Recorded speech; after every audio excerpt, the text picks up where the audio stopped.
Chers frères et sœurs, notre espérance qui dépasse infiniment tous nos rêves, nos espoirs, qui transcende nos inquiétudes, qui transcende ces peurs qui nous taraudent, notre espérance est en Dieu. C'est de lui que nous recevons ce matin encore la grâce, la joie, la paix en abondance, au cœur même de notre existence. Voilà ce que nous célébrons ce dimanche matin et je vous invite à prendre votre recueil de chants au psaume 81, ce psaume qui ponctuera notre liturgie. Au psaume 81, pour l'instant, nous chantons la première strophe « Levons-nous pour chanter Dieu ».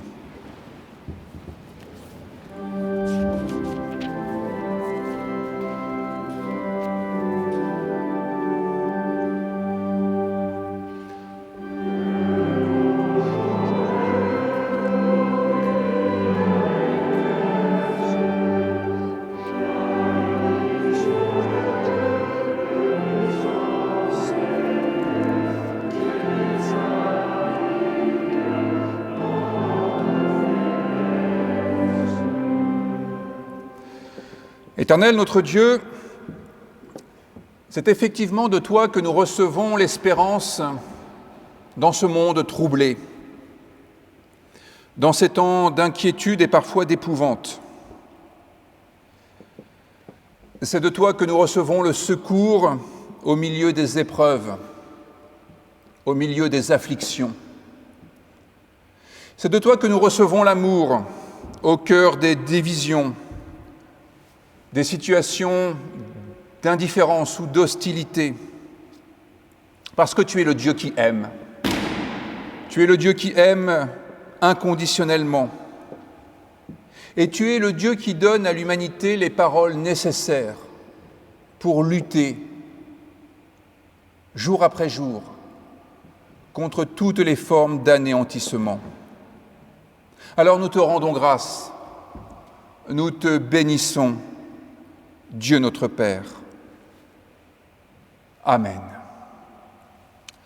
Et poursuivons notre louange par le chant du psaume 116. Au psaume 116, nous chanterons les strophes 1, 2 et 3.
Prenons place, nous reprendrons ensuite le psaume 81.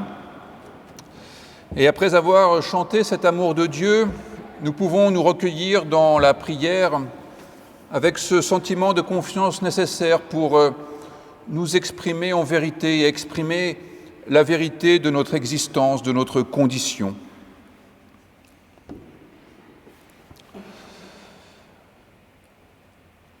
Seigneur, nous voulons te prier pour nous tenir devant toi en toute lumière, en toute vérité, en toute sincérité. Voici nos erreurs, sois notre vérité.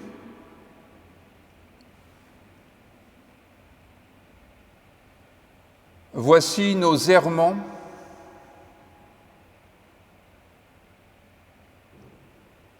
sois notre horizon.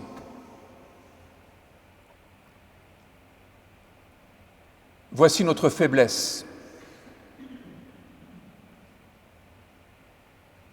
sois notre dynamisme.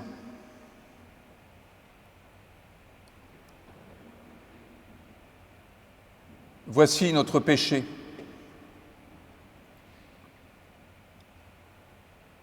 sois notre pardon.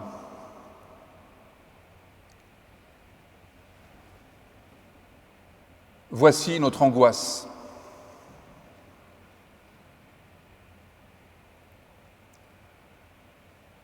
sois notre paix.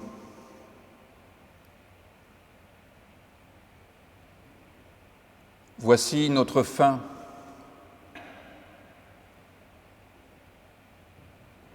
sois notre véritable pain.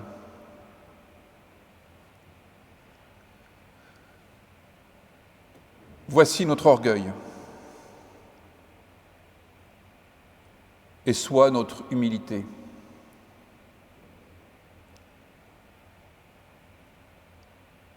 Voici nos ténèbres, sois notre lumière. Voici notre nuit obscure,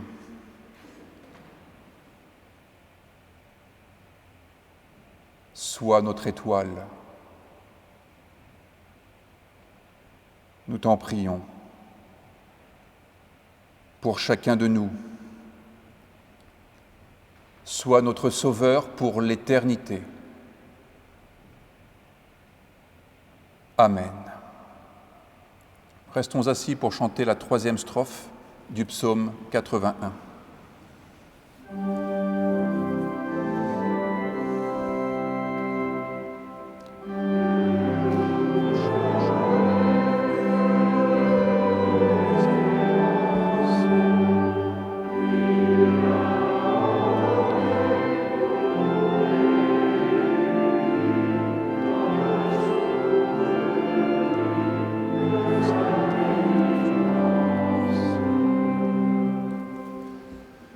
La délivrance de Dieu, nous pouvons l'entendre à travers ces paroles du prophète Ésaïe.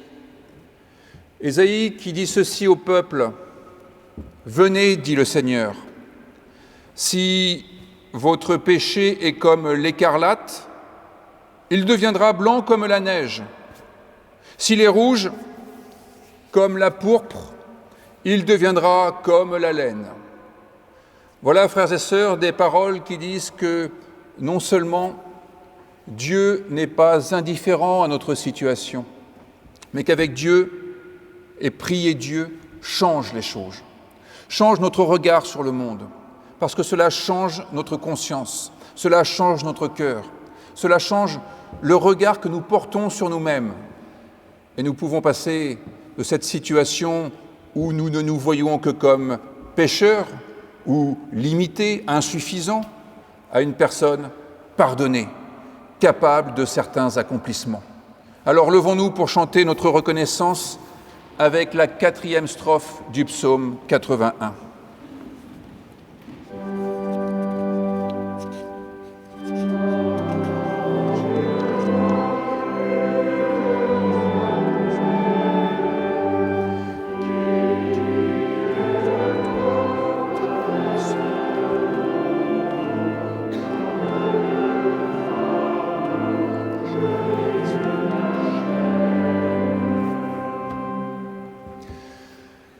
Et c'est parce que nous sommes des êtres pardonnés par Dieu, qui nous révèle que nous sommes effectivement capables de certains accomplissements, que retentissent régulièrement dans les textes de la Bible des paroles qui sont des paroles de loi, au sens de ce que Dieu nous rend capables de faire.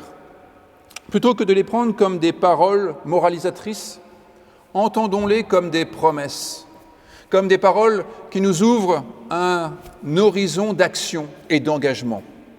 Et c'est ainsi que nous pouvons comprendre ces versets de l'épître de Paul aux Éphésiens qui parlent de Jésus comme un éclaireur pour notre propre vie peut-être.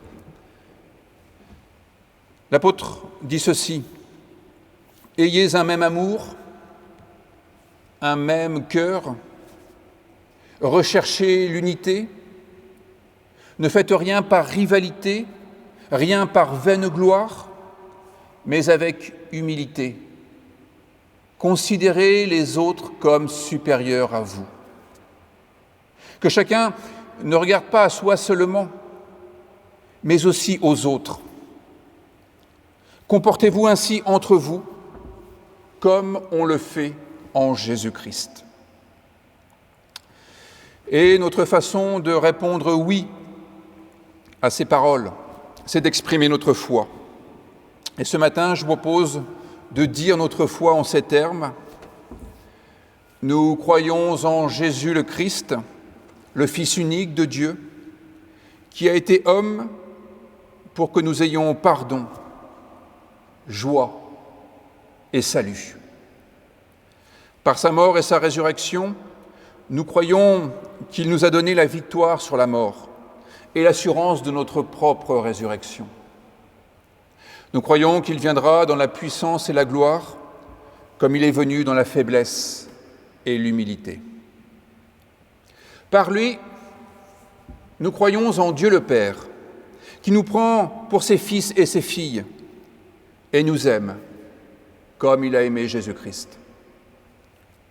Nous croyons en l'Esprit Saint, qui agit en notre esprit et nous atteste que nous sommes enfants de Dieu. Il guide l'Église par sa parole. Il nous révèle la gloire de Jésus-Christ. Nous croyons en l'Église universelle, visible et invisible, pécheresse et pardonnée. Nous croyons que nous sommes tous liés par Jésus-Christ. Nous croyons que le royaume de Dieu est notre commune espérance. Amen. Chantons cela par le chant du cantique 544. Au cantique 544, nous chanterons les strophes 1, 2, 3 et 4.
Asseyons-nous et nous reprendrons ensuite le psaume 81 pour la dernière fois. Avant de lire la Bible, nous prions Dieu.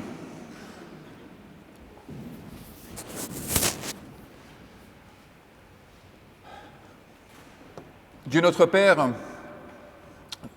tu viens à nous dans la nouveauté et nous sommes là avec nos habitudes.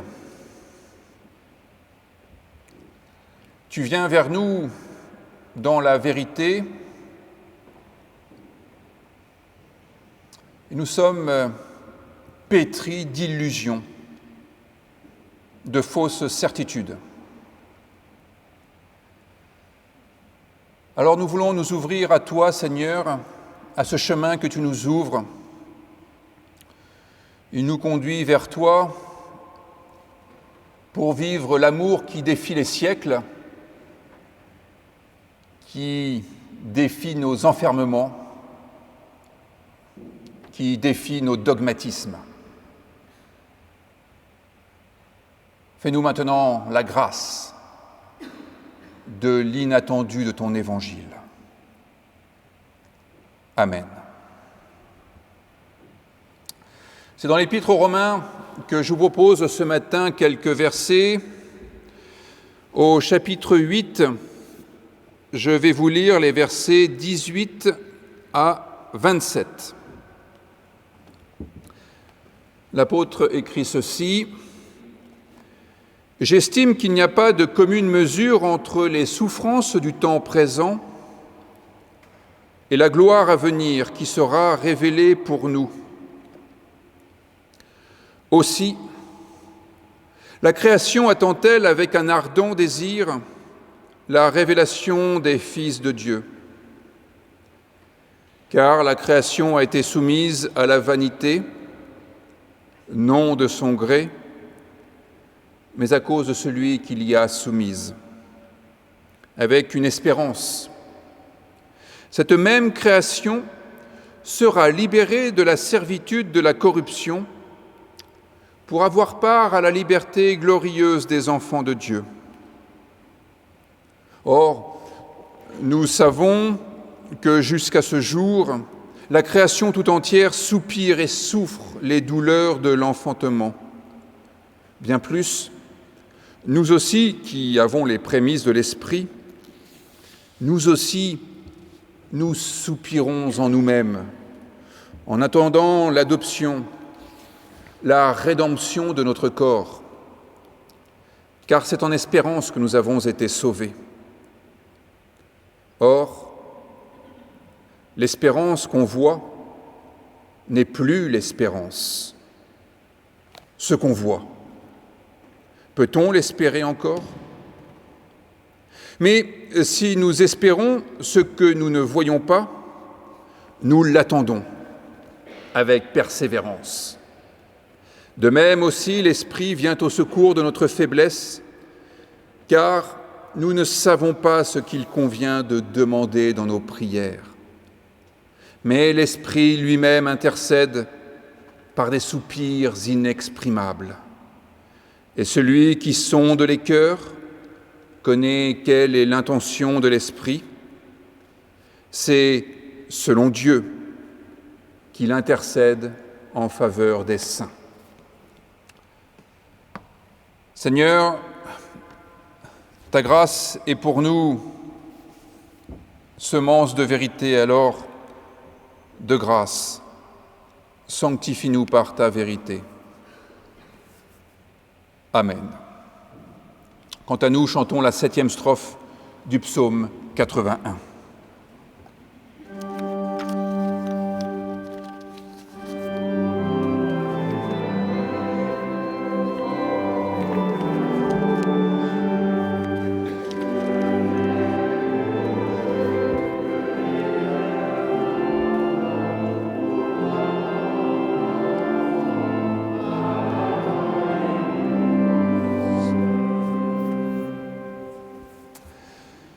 Chers frères et sœurs, je n'ai pas retenu ce texte biblique ce matin pour passer un peu de baume sur notre situation.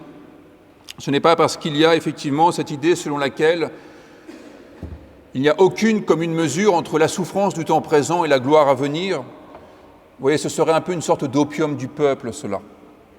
Non, c'est parce que je trouve qu'il y a une sorte de malentendu qui traîne bien souvent dans notre esprit, dans l'esprit de nos contemporains, une sorte de confusion que j'aimerais peut-être dissiper, une confusion entre le terme athée, sans Dieu, athée, et non affilié à une religion particulière.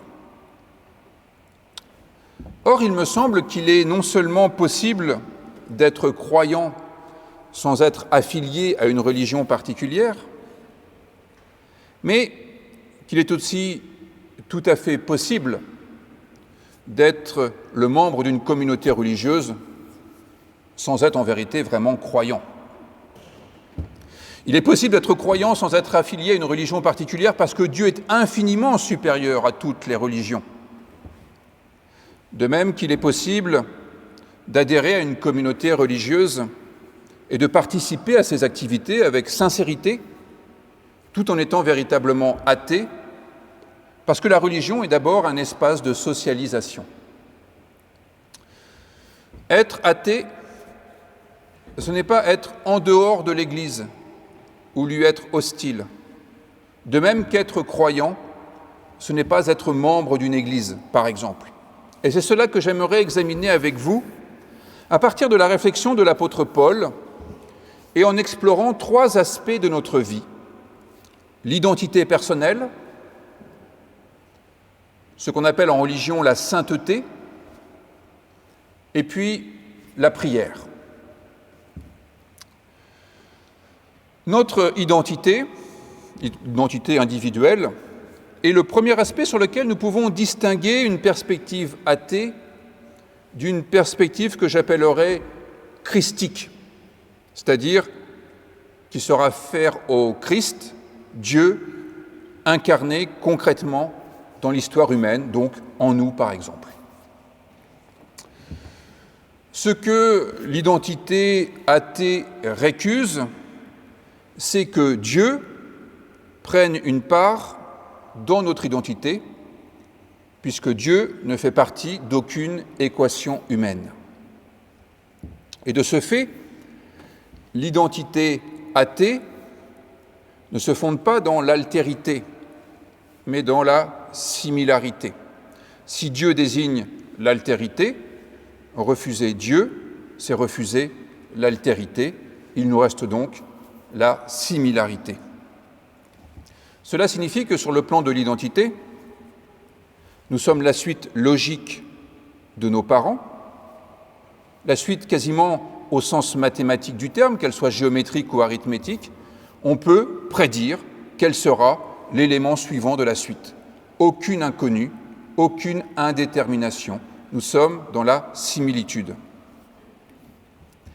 Nous sommes la suite logique de nos parents, aucun travail besogneux de l'Esprit, du Saint-Esprit, qui par exemple avait couvert Marie de son ombre, Marie la mère de Jésus. Ce qui est une manière de dire que la grossesse de Marie n'était pas une sorte d'auto-engendrement et que justement Marie n'avait pas fait un bébé toute seule, ni que le bébé à venir, Jésus, ne pourrait être considéré comme auto-fondé, c'est-à-dire ne dépendant que de lui seul ou de son environnement biologique. Il y avait une part étrangère qui intervient dans cet enfantement. L'idée selon laquelle nous ne sommes pas que le pur produit de nos parents. Et à la limite, que nous ne sommes pas que le pur produit de ce qu'on appelle nos déterminismes sociaux ou culturels. Le Saint-Esprit, c'est l'interaction entre Dieu et les hommes.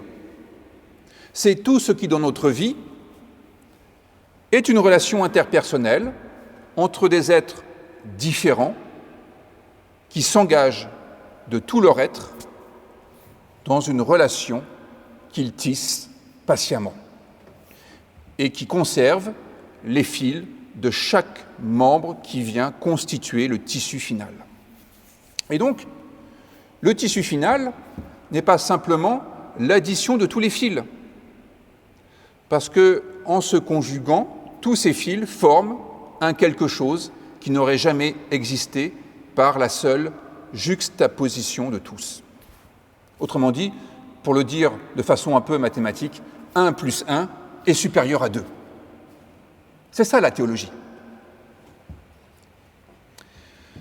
Ce que l'apôtre Paul rappelle quand il dit que l'Esprit vient au secours de notre faiblesse, car c'est bien cela dont il est question dans ce passage de l'apôtre Paul, quand il dit que l'Esprit vient au secours de notre faiblesse, c'est parce que nous ne sommes pas suffisants.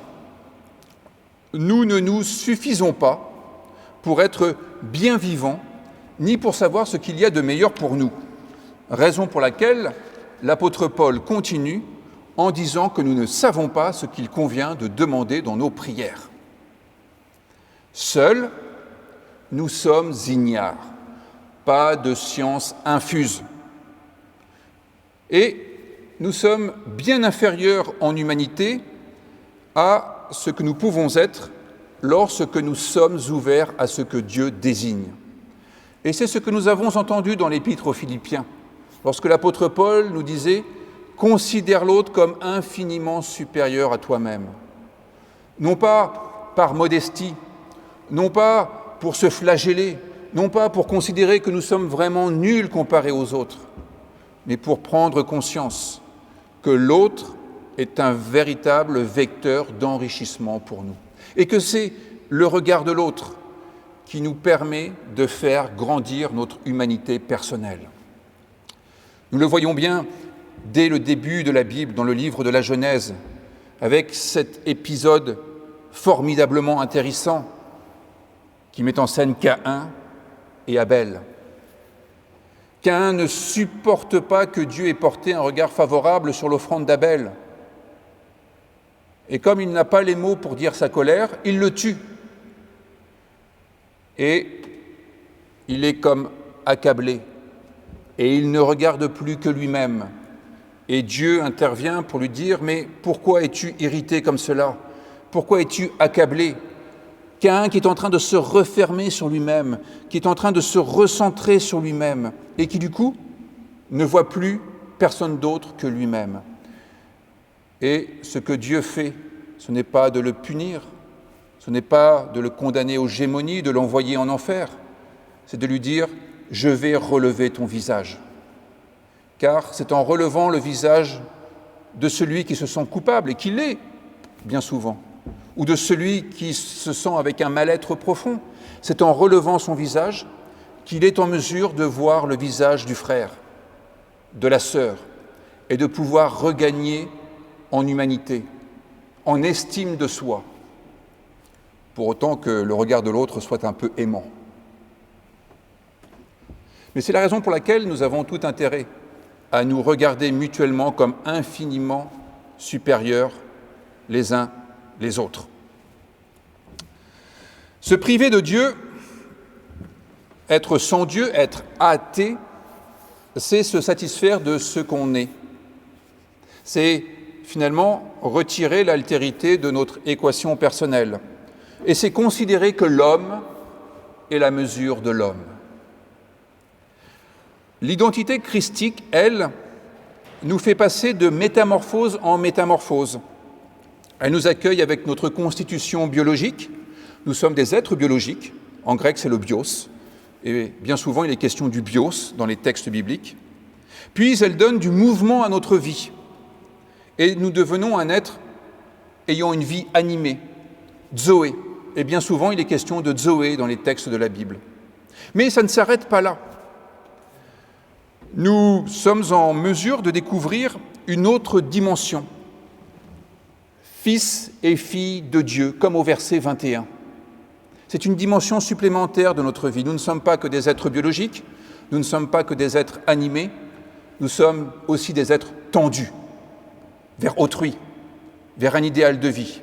Et ça, en grec, c'est psyché, c'est l'âme, c'est aussi le psychisme. Vous voyez, le psychisme, c'est le fait que nous avons un univers intérieur qui fait qu'au fond du fond, nous sommes beaucoup plus grands que notre corps. L'homme, dans cette perspective, l'homme n'est plus la mesure de l'homme.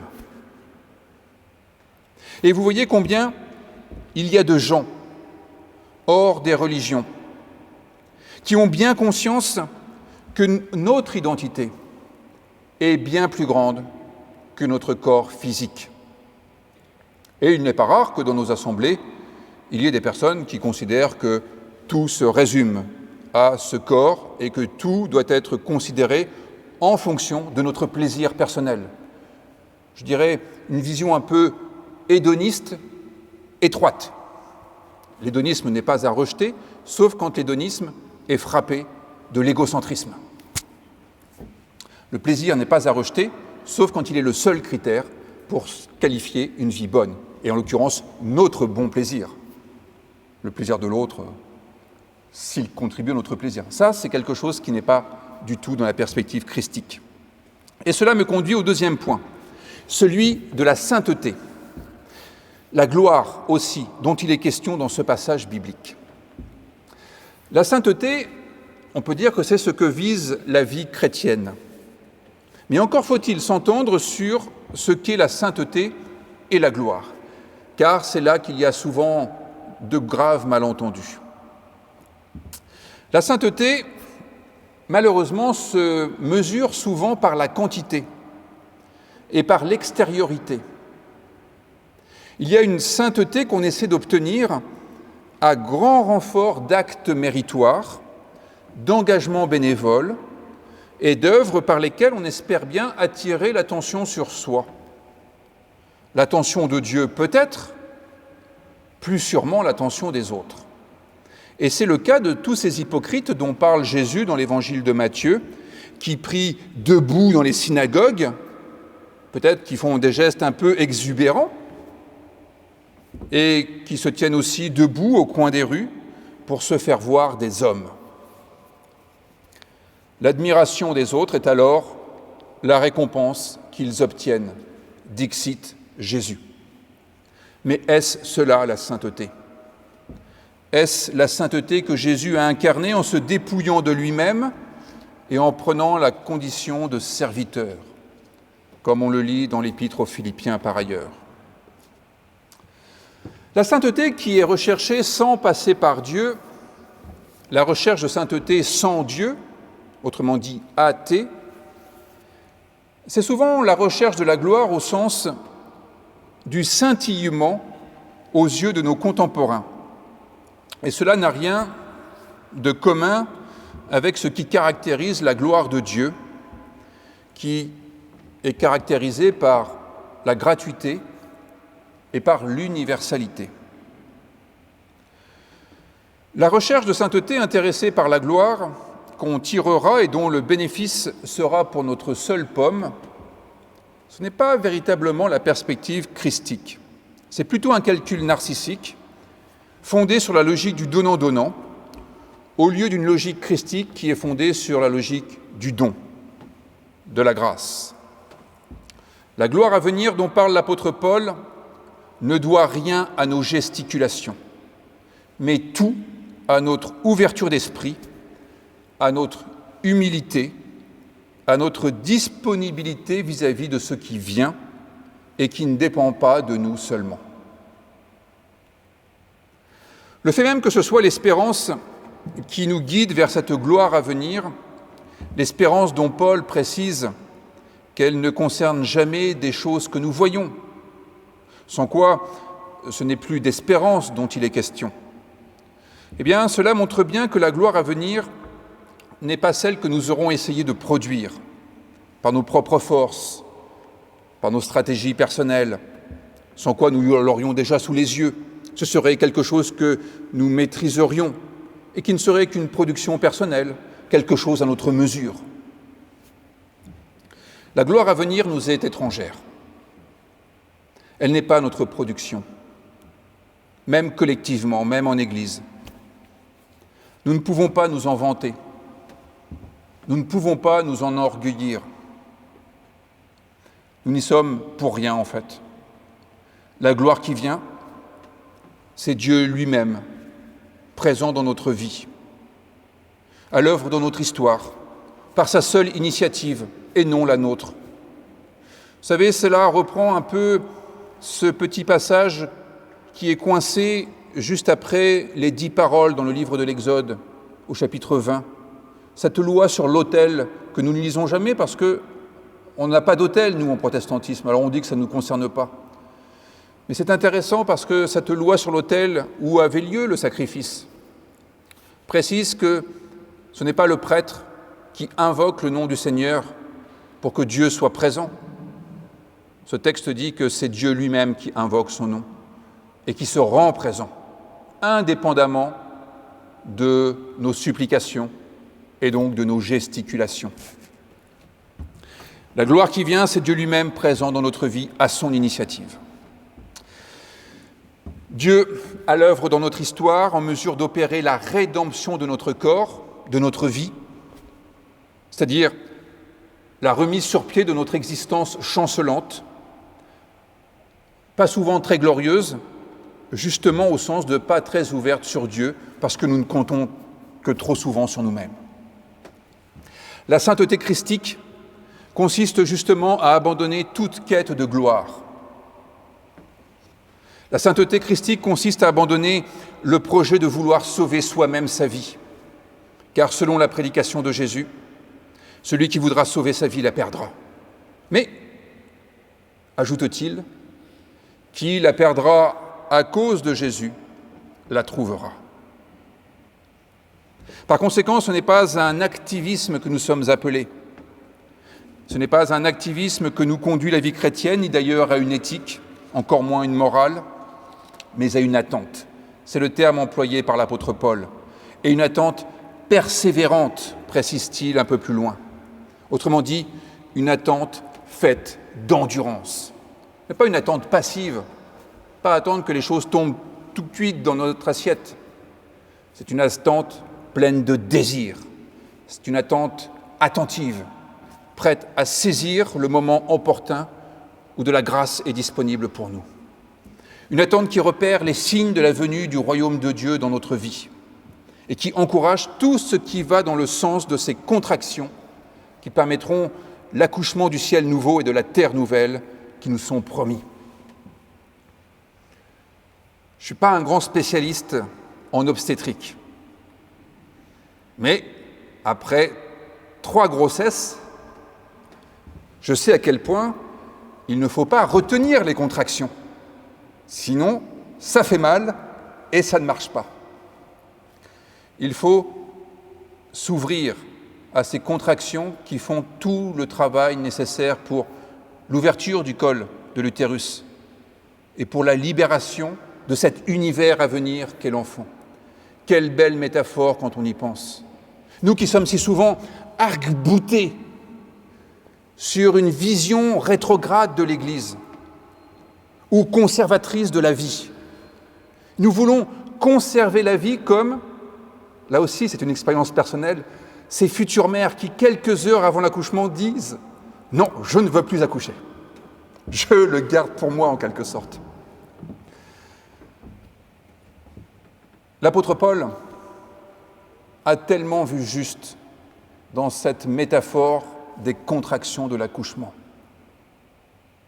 Eh bien, une vision athée a tendance à dire « nous avons tout en nous et on va garder cela, ça nous suffira bien ». La vision christique, c'est que nous avons besoin de lâcher quelque chose, ou plus exactement, de ne pas prendre prise sur ce qui empêchera la venue de ce qui peut venir. L'attente active, parce que nous sommes pressés par l'Esprit de Dieu de nous ouvrir à toutes les occasions de grâce qui se présentent pour aller dans leur sens. Au fond, je devrais arrêter de dire de saisir les occasions de grâce, parce que le fait de saisir, c'est déjà l'arrêter un peu ou la freiner. Il faudrait mieux imaginer de s'inscrire dans ce flux du dynamisme créateur de Dieu et prendre notre mouvement avec et concourir à ce dynamisme créateur de Dieu. Coopérer, comme le dira par ailleurs l'apôtre Paul. Non pas agir, voyez-vous, pour être bien vu et obtenir la première place dans les assemblées, mais bien voir et faire en soi la première place à Dieu pour agir selon son espérance. Voilà la distinction majeure entre la sainteté athée et la sainteté christique. On renverse l'action, non pas agir pour être bien vu, mais bien voir pour bien agir. Non pas agir pour obtenir la première place, mais donner la première place à Dieu pour bien agir.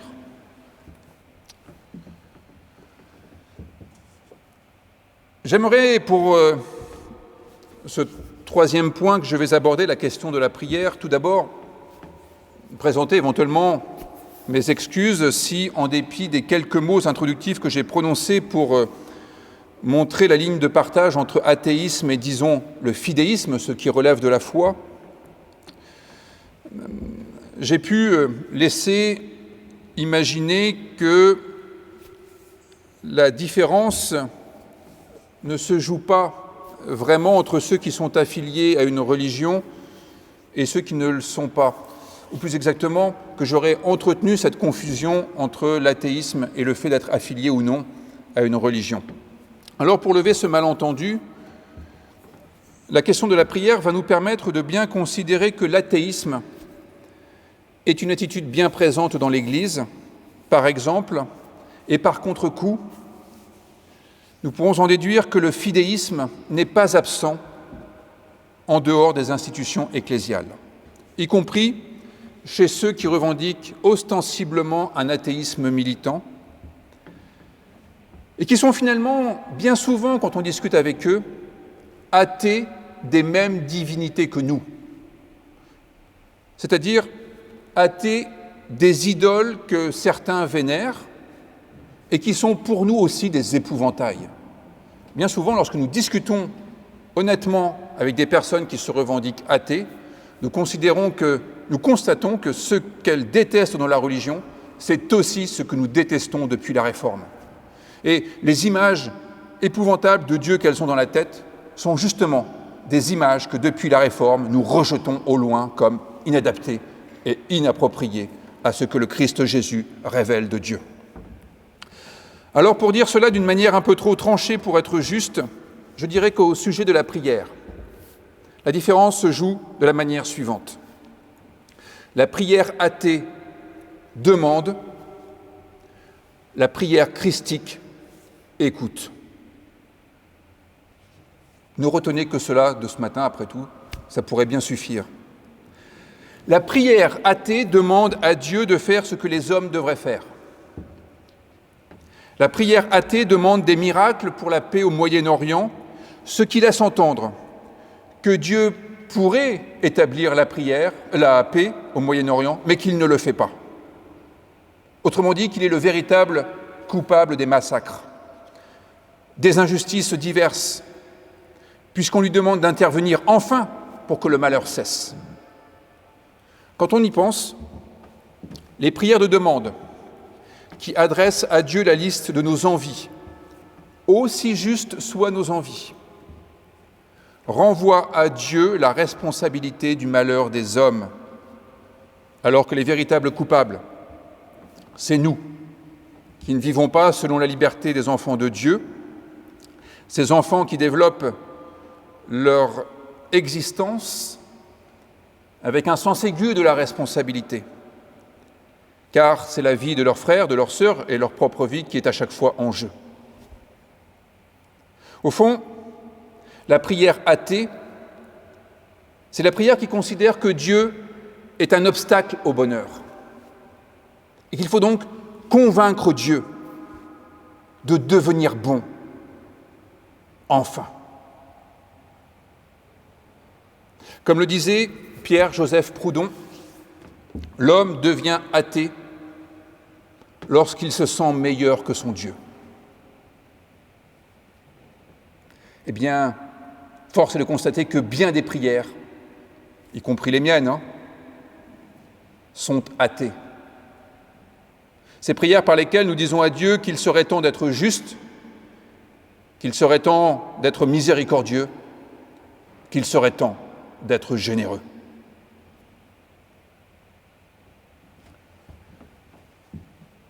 La prière christique, quant à elle, ne récuse pas la demande. Dans le jardin des Oliviers, juste avant d'être arrêté, Jésus lui-même demande à Dieu d'éloigner la coupe, c'est-à-dire l'horreur à venir. Mais la prière christique inclut aussi l'écoute. Et c'est d'ailleurs vers cette écoute que conduit la prière christique de Jésus, qui continue sa prière en disant « Toutefois, non pas ma volonté, mais la tienne. Non pas ce que je veux, mais ce que tu veux. » La prière athée, elle, sait ce qui est bon. Elle sait ce qui est juste. Elle sait ce qui doit arriver. Moi, je ne sais pas tout ça. Et on se demande bien pourquoi cette prière athée est finalement formulée. Sinon, parce qu'elle se réfère finalement à une vision superstitieuse de la vie, de l'histoire, qui ne pourrait avancer que par des coups de baguette magique. Eh bien, contre cela, contre cette vision un peu superstitieuse de la vie, moi je pense à cette réplique du regretté comédien Jean-Pierre Bacry, qui, entendant l'animateur du Burger Quiz Alain Chabat dire « Si vous voulez gagner 1 000 €, l'interrompt en disant « Allez travailler ». Si vous voulez gagner 1 000 €, dit l'animateur, et Jean-Pierre Bacry l'interrompt en disant « Eh bien, allez travailler ». Voilà comment ça marche, la vie, en fait. La prière christique, elle ne sait pas ce qu'il faut faire. Elle ne sait pas ce qu'il faut dire, elle ne sait pas ce qu'il faut penser. Et soyons honnêtes, nous ne savons pas comment faire pour que le royaume de Dieu advienne. La prière christique s'en remet donc à l'Esprit qui vient au secours de notre faiblesse, de notre non-savoir, de notre agnosticisme. Le véritable croyant est agnostique, il ne sait pas. Et elle le fait, l'Esprit le fait, en intercédant par des soupirs, c'est-à-dire des souffles qui nous portent un peu plus loin que nos actuels centres d'intérêt, un peu plus loin que notre actuel centre de gravité, un peu plus loin que nos vaines certitudes, un peu plus loin que notre zone de confort, un peu plus loin que ce que nous connaissons par cœur, ce que nous avons vu, ce que nous maîtrisons et qui, du coup, ne relève pas de l'espérance. Et c'est ainsi que l'Esprit intercède en faveur des saints, dit l'apôtre Paul. La prière christique consiste à se mettre à l'écoute de l'appel divin. Elle consiste à se lancer dans la vie de manière humble et enthousiaste. C'est-à-dire, non pas en campant sur ses positions, en étant imbu de soi-même, mais en étant attentif à l'espérance que Dieu forme et qui est toujours au-delà de ce que nous pensons et croyons. Toujours. Amen.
Je vous propose de chanter le cantique 611, les 3 strophes, avec la 3e qui parle de Dieu, notre impatience, autre façon de parler de l'attente persévérante.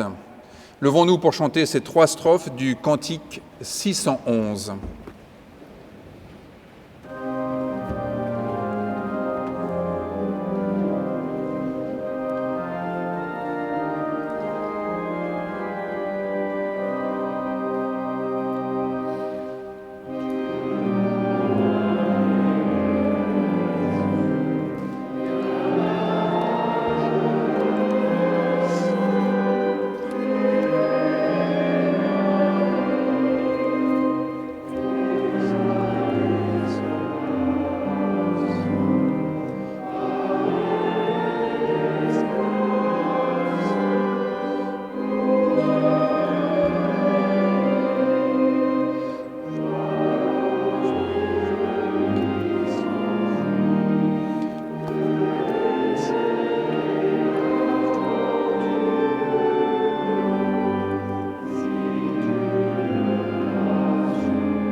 Prenons place.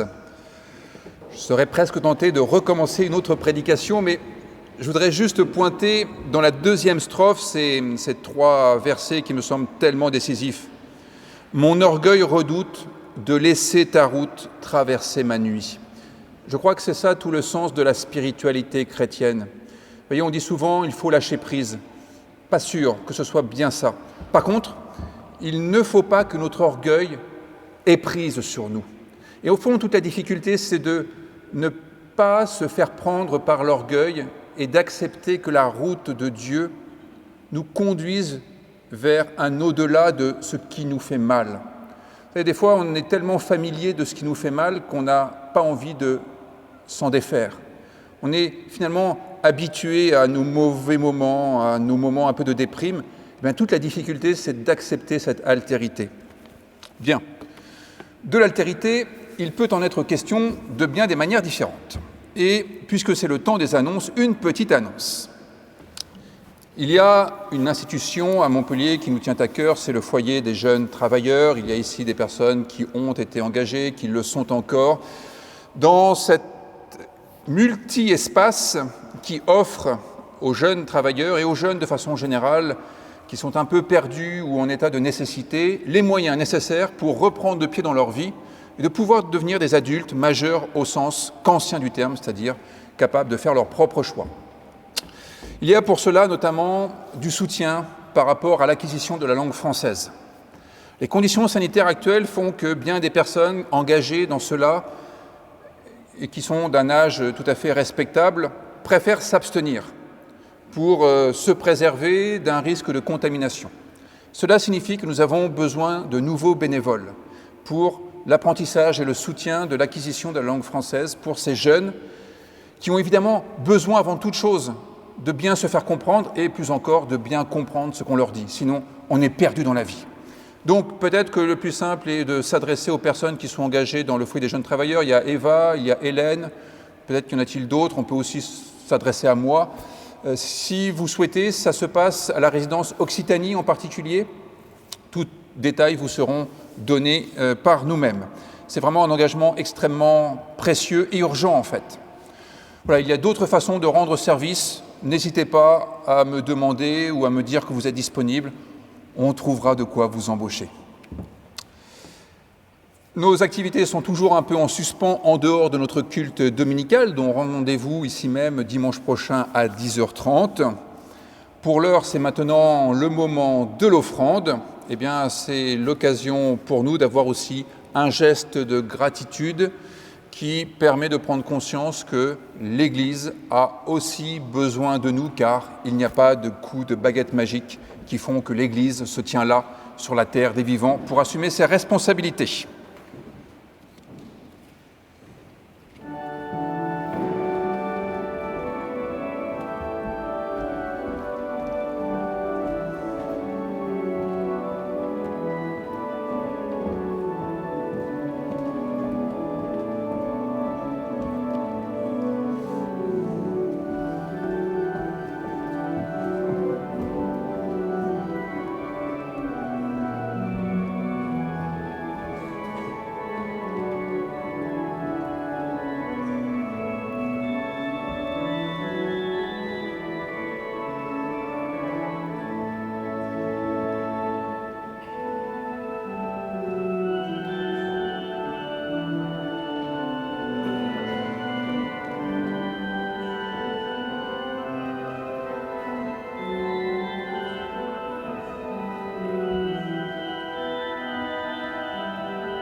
Unissons-nous dans la prière.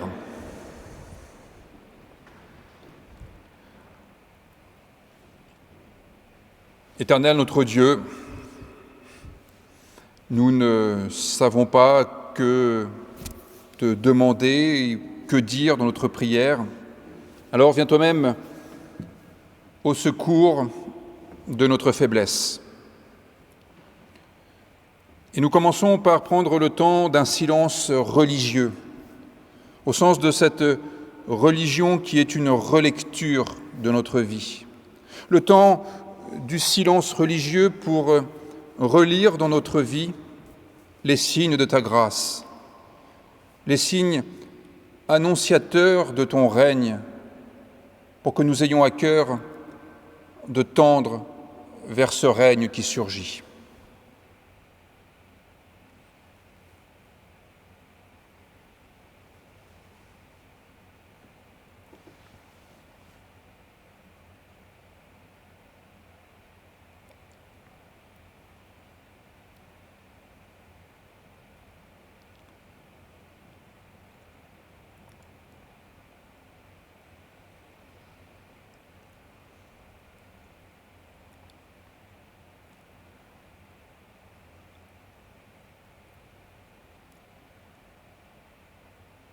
Seigneur, c'est toi qui peux rassasier notre désir.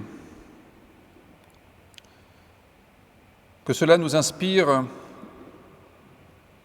le don du pain spirituel et matériel à tous ceux qui ont faim.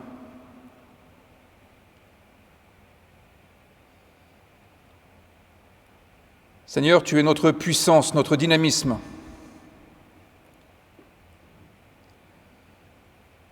Et Et c'est pourquoi nous voulons nous ouvrir à la faiblesse de celles et ceux que nous rencontrons pour leur offrir ce dynamisme qui les rendra forts dans leur faiblesse,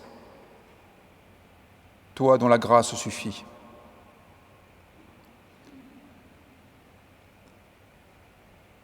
Éternel, tu es la vérité. Alors nous voulons nous mettre à ton école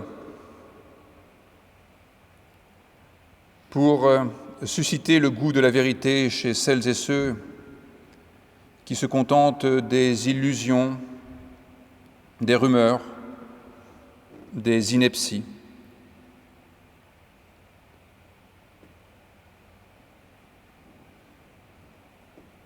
Seigneur, tu es la source de toute espérance.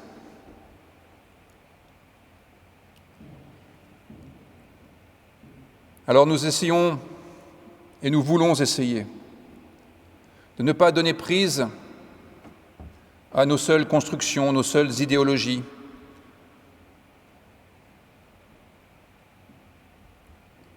mais à nous ouvrir à ton espérance, qui nous révèle ce que nous ne voyons pas, ce que nous ne maîtrisons pas, mais qui nous attire vers ce qui est infiniment désirable.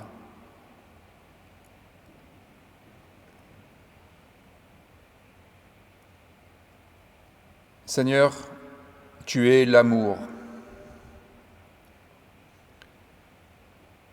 Et c'est de cet amour que nous voulons être animés, pour que s'instaure autour de nous ta paix, une paix sans condition, sans réserve, sans humiliation, une paix qui rend possible cet idéal de fraternité. Et nous rassemblons toutes nos intentions de prière, toutes nos suppliques, tous nos soupirs dans les mots que Jésus a laissés à ses disciples en disant « Notre Père qui es aux cieux, que ton nom soit sanctifié, que ton règne vienne, que ta volonté soit faite sur la terre comme au ciel. Donne-nous aujourd'hui notre pain de ce jour. Pardonne-nous nos offenses, comme nous pardonnons aussi à ceux qui nous ont offensés. Ne nous emporte pas dans l'épreuve, mais délivre-nous du mal, car c'est à toi qu'appartiennent le règne, la puissance et la gloire, au siècle des siècles. Amen. Frères et sœurs, levons-nous pour recevoir la bénédiction. La paix de Dieu qui surpasse toute intelligence. La paix de Dieu que nous ne voyons pas car elle nous est promise par l'espérance. La paix de Dieu que nous ne connaissons pas encore, que nous ne maîtrisons pas, car elle est au-delà de nos désirs secrets. La paix de Dieu garde nos cœurs et nos pensées en Jésus-Christ. Voici, l'Éternel est avec nous. Amen. Bénissons Dieu par le chant du psaume 67. Au psaume 67, chantons les strophes 1 et 2.